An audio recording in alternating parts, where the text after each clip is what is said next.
This is Roger with Wheel Kinetics in Tucson, Arizona. We're selling this truck. It is a 2005 Ford F350 crew cab, dual rear wheel with a utility bed. It's a 6.0 turbo diesel. It's two-wheel drive.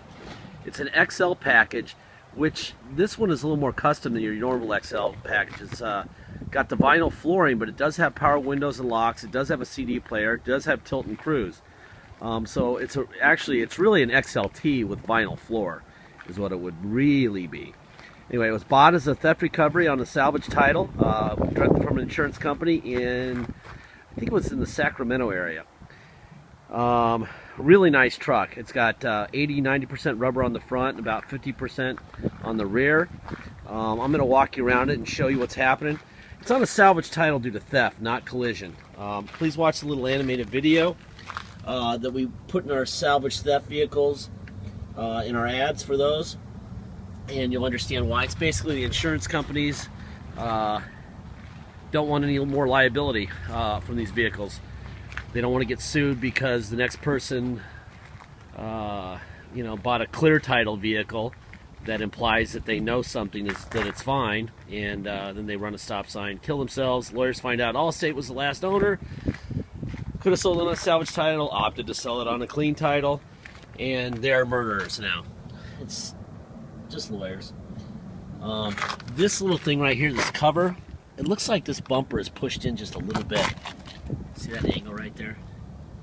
So I think if you were just to come along and pull that out, everything would pop back into place.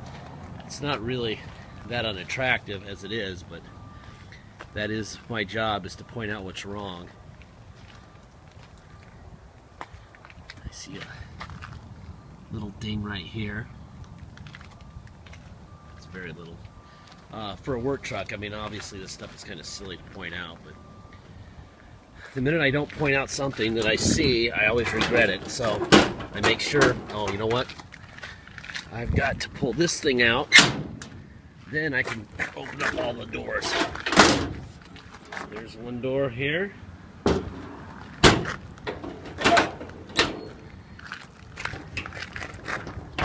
There's another door.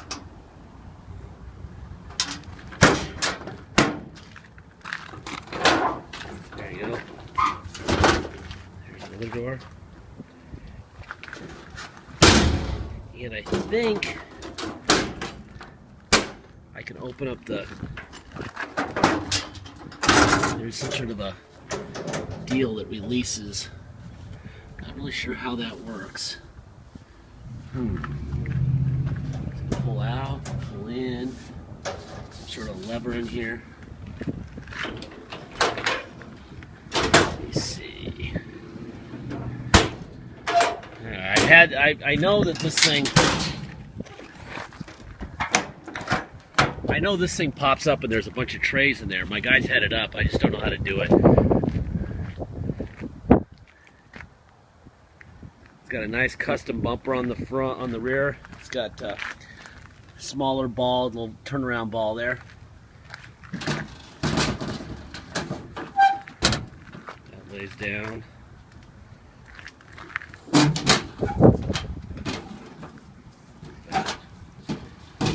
we go.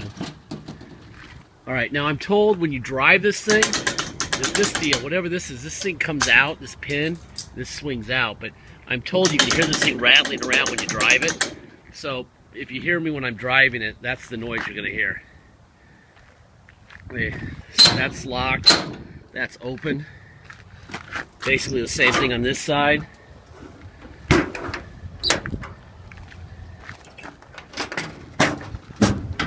See, there's a release on this side. Let's see if I can make this happen here. Not real sure how to do this exactly. I don't know. Don't know how that works. Anyway, this latch somehow opens this thing up, and there's little trays all the way along the top that condoms, beam clamps, tower steel. Obviously, we had a comedian at the shop. Anyway, this is the tread depth all the way across on both sides, on passenger and driver side. I see a little bit of a ding right here. I don't think it affects the way the door opens and closes. It doesn't. Alright, lock this thing again here and make sure that we don't have any rattles going on here. More than this thing. I'm told that thing rattles a lot. So I don't know if you might want to take that off or put some rubber around it. I guess we'll find out in a second. A little scratch right here. The only thing we had to do with this thing was put a glow plug module in it. And one glow plug needed to be replaced. 163,590 miles.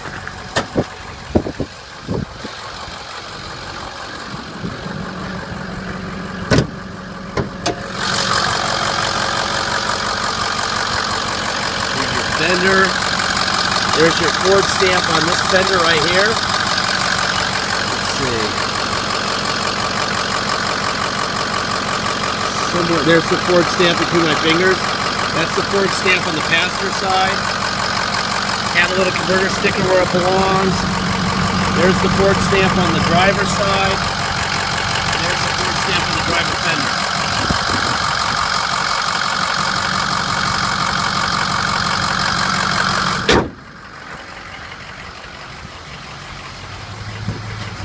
Back here. Got a little bit of paint on the door here. Let's see. Locks on. There we go. Have the child locks on. There you go. There's your driver rear door window. See, it has a little bit of a, it's like a stain, not a hole. Floor looks great. This is a really unusual rig that they put together here. It's not very common to have an XL with all these options on it. Driver rear window. A couple little. For some reason, the switch doesn't sit down flush. I'm not sure what's up with that. All my guys look at that. I'll tell you what, though, for a work truck, it's in pretty good shape inside. We put a seat cover over it. There's a big tear on the driver's seat cushion, but it wasn't worth $300 to go buy a new seat or have one reupholstered.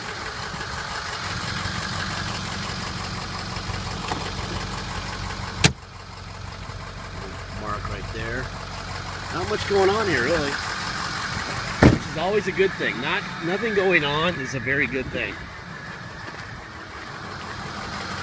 Let's try all the controls over here.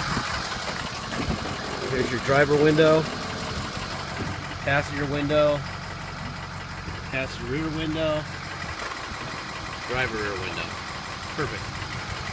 All right, let's try some mirrors. Out, in, up, down. Other side, out, in, up, down. Door locks. There you go. I don't know if you can see this, but someone in the past has tried to repair this before. That's why we put this seat cover on it. It's, you know, not the prettiest thing in the world, but it's better than it was before. We're trying to keep the price down so that we don't have to ask more for it than we need to. Tilt works. Let's see, what else we got going on here? Put a seatbelt on. Alright, let's see. We have a radio. Let's see if that works.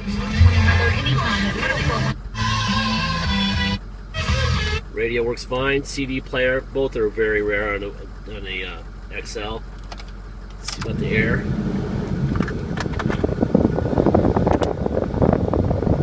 Turn that down while it's cooling off. Make sure that that works fine. There we go. It's a manual seat. We got cruise control. Some sort of a box here. I don't know why that thing's laying down like that. not sure what that's for. It must be some sort of a, I don't know what that is. I've never seen one like that before.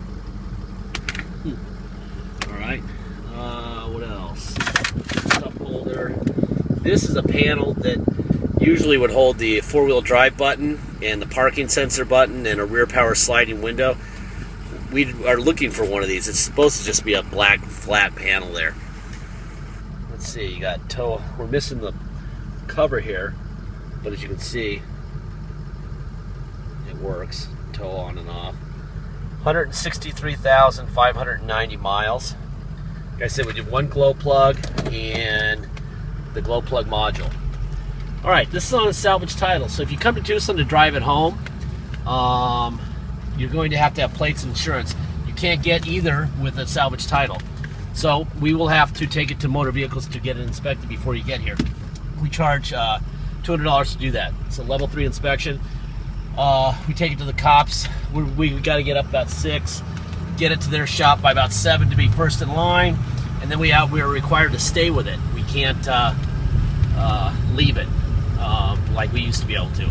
So it's either 15 minutes or it's 15 hours. Let's see if I can avoid running over this guy who's filling gigantic potholes. I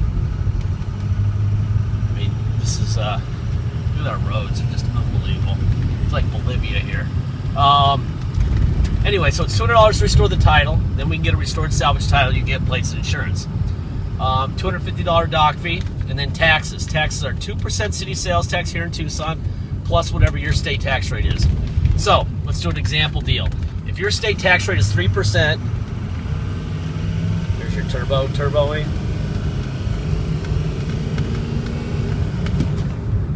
If your state tax rate is 3%, and you come here to Tucson to drive it home, then you're going to pay a total of 5%. Our 2% plus your 3%, $250 dock fee, and $200 to restore the title. Those are all things that must happen. Okay. If you pay by wire and ship, all you're going to pay is the agreed upon price, and that's it. If you want us to restore the title before it leaves, which I strongly advise, add $200 and we'll do that. Please make sure you get a deposit in. Once we have a deposit, we have a deal. Until we have a deposit, it's for sale. We don't hold cars for anyone for any reason. We've learned the hard way that does not work out. Let's see. This is not a new vehicle. I've been saying this for about the last 3 months, 4 months at the end of videos. Some people seem to think that they're buying a brand new truck, and they're not. This is not a brand new truck. It's a 160,000 mile truck. It's out of warranty. Ford gives it X amount of miles and a certain year, and when they expire, it's for a reason. They don't know what's going to happen to them after that. We don't know if this thing's going to explode in a ball of flames tomorrow or never. There's risk in buying a used vehicle. That is the risk. The good part of buying a used vehicle is that they're a lot cheaper. If you bought this thing with this bed at the auto mall new, God, the bed alone would cost a fortune, but probably 35, 40, somewhere in that area. This is going to be a fraction of that, a huge fraction of that. I mean, it's going to be quite a bit different, but you don't know what's going to happen. So some of that money that you're saving, put that in your mind that you might have to spend it on this thing at some point. Okay, eBay people especially. If you're looking for a brand new car, the auto mall has bottled water and loaner cars and guys who will tell you what you want to hear, and you'll be very happy, and you'll be very much in debt. But we don't want the wrong people getting the wrong vehicle. So this is a nice truck. It's a great work truck. But that said, we are not fortune tellers. We have no idea what's going to happen. We did a glow plug module. The air is blowing ice cold, by the way. It's blowing great. All the settings work. Anyway, nice truck. Check it out. Just know what you're buying, okay? Thank you very much.